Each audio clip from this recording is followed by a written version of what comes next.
Please join me in giving a warm welcome to the Woman of the Hour, Miss Aisha Bowe.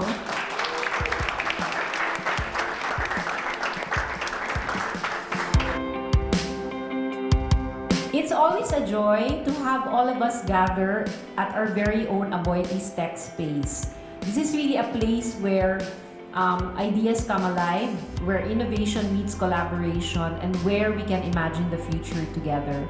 And it's a true honor for all of us to welcome Aisha, whose life story shines with hope, with ambition, and endless possibility. So this journey to being outside of a car, to having the world watch, is more than just a mission to space. It's what happens when we dare to dream. It's what happens when people like you and I refuse to be restricted by what people think are facts or the status quo, and we decide that we are going to reinvent ourselves by being wildly and completely unrealistic at every turn. We're looking at someone that did not actually apply to college, because by the time I got to high school and I was talking with my guidance counselor, I was told college is not for people like you. I was told that going to school was going to be very expensive. And so I settled. And I actually took the same initial path of my father. I ended up in the same community college. And that first year, I felt so lost because having made it to the age of 18, I really didn't have any goals or any dreams that I felt proud of. And every day when I woke up and I looked at myself in the mirror, I felt this crushing weight of the future. What was I going to do? Who was I going to be, and what was I going to become? What if you decided to focus only on the things that matter to you? What if you decided to commit to fantasy?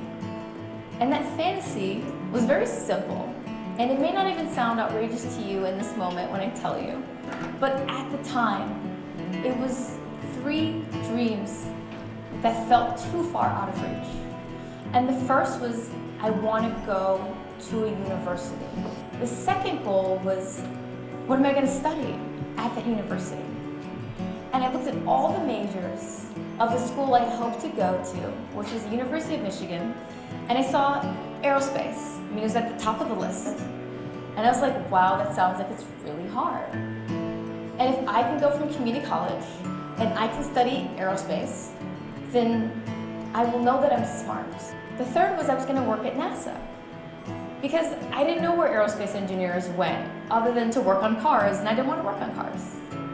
And so I said, all right, these are my 3 things. I'm going to go to a university, I'm going to study aerospace, and I'm going to work at NASA, and that's it. And so I said, Aisha, that next big, crazy, scary goal that you're going to reach for is going to space.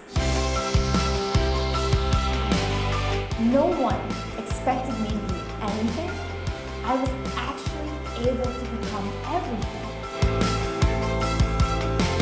And that future also extends to you. Sometimes you're closer than you could ever imagine. Because I believe that in the next 5 years, you and this country will put someone in space. And I know that you will do something even better than what I did. I know that you will work with FILSA. I know you will work with all of the organizations here, whether they're Fulbright or the U.S. government.